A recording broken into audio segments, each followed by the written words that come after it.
W W ఈ రింగ్లో జరిగేది నిజమా లేదా అంతా నకిలీనా? రెజ్లర్లు రక్తం కారుస్తారు, ఎముకలు విరిగినట్టు పడిపోతారు.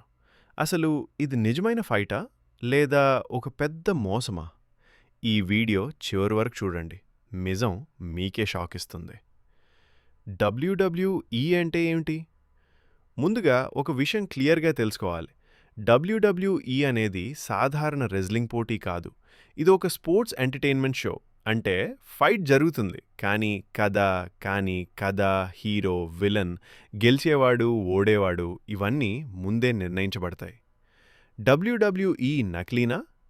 అయితే డబ్ల్యూడబ్ల్యూఈ నకిలీనా అంటే సూటిగా చెప్పాలంటే కాదు.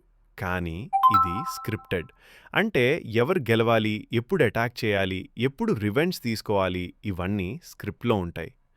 అయితే రింగ్లో జరిగేది నిజమా? ఇక్కడే అసలు ట్విస్ట్ ఉంది. రింగ్లో పడేది నకిలీ కాదు.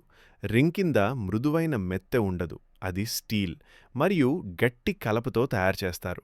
టాప్ రాప్ నుంచి దూకితే నొప్పి నిజమే. రక్తం, గాయాలు నిజమా? చాలాసార్లు మనం చూస్తాం, రెజ్లర్ ముఖం నుంచి రక్తం వస్తుంది. అది ఎడిటింగ్ కాదు. చాలా సందర్భాల్లో అది నిజమైన రక్తమే. అనుకోకుండా గాయాలవుతాయి. కొన్నిసార్లు మ్యాచ్ కూడా రింగ్లోకి వస్తారు. రెజ్లర్ల త్యాగం 2 గంటల 40 నిమిషాల నుంచి 3 గంటల 20 నిమిషాల వరకు.